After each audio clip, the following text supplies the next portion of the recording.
Already రాజస్థాన్లో ఒక crime commit అయ్యాడు. అక్కడి నుంచి ఎస్కేప్ అయి పారిపోవడానికి అంబులెన్స్ ఎక్కాడు. అంబులెన్స్ ఎక్కి డ్రైవర్కి 6,000 ఇస్తాను ఢిల్లీలో డ్రాప్ చేస్తే అంటే ఓకే అని డ్రైవర్ ఎక్కించుకున్నాడు. వచ్చిన తర్వాత డబ్బులు ఇవ్వకుండా దిగి పారిపోయాడు ఇతను. పారిపోయి ఐఆర్ఎస్ ఆఫీస్ ఇంటికి వెళ్ళాడు. వాళ్ళు జిమ్కి వెళ్ళే వరకు వెయిట్ చేసి ఇతనికి మొత్తం లేఅవుట్ అన్నీ తెలుసు, స్పేర్ కీ ఎక్కడ ఉంటుందంతా.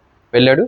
బట్ ఎంత విచిత్రం, అన్ఫార్చునేట్ థింగో చూడండి, వాళ్ళకి వెల్ సెక్యూర్డ్ హౌస్ అది. ఇతను 4 డోర్స్ ఓపెన్ చేయాల్సి వచ్చింది. 3 డోర్స్కి పాస్పోర్ట్స్ ఉన్నాయి. బట్ ఇతను పనిలోంచి తీసేసాక వాళ్ళు చేసిన మిస్టేక్ ఏంటంటే పాస్పోర్ట్ చేంజ్ చేసుకోవాలి. సో ఓపెన్ చేసుకుని వెళ్ళాడు. అమ్మాయి 22 years, IIT graduate, UPSC prepare అవుతుంది. యూపీఎస్సీ ప్రిలిమ్స్ May 24th ఉంది. సో అమ్మాయి రివిజన్లో ఉండొచ్చు. వీడు వెళ్ళి ఛార్జింగ్ కేబుల్తో అమ్మాయిని పిసికేసి అన్కాన్షియస్ చేశాడు. చేసిన తర్వాత సెక్షువల్గా అసాల్ట్ చేశాడు. అమ్మాయి చనిపోయింది. డౌన్ స్టేర్కి డ్రాగ్ చేసుకొని వెళ్ళి ఆ ఫింగర్ ప్రింట్స్ యూస్ చేసి అక్కడ ఉన్న డబ్బులు తీసుకొని పారిపోయాడు. పోలీస్ ఏంటంటే సీసీటీవీ కెమెరాస్ ట్రాక్ చేసి ఆటో వాళ్ళని అడిగితే ఈ డ్రాప్లో లొకేషన్లో డ్రాప్ చేశానని చెప్పాడు. తర్వాత ఇతను యూస్ చేస్తున్న ఫోను అండ్ రిలేటివ్ ఒక అతనితో ఇన్స్టాగ్రామ్ చాటింగ్లో ఉన్నాడు. ఇవన్నీ గ్యాదర్ చేసిన తర్వాత ద్వారకా అనే హోటల్లో ఉన్నాడని తెలిసి అరెస్ట్ చేశారు. మ్యాజిస్ట్రేట్ ముందు అడిగితే ఫింగర్ ప్రింట్స్ అవసరమని అందుకని చంపేశాను సింపుల్గా.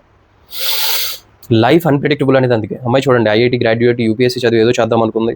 అలాంటి అమ్మాయి జీవితం జస్ట్ ఒక 30 to 40 minutesలో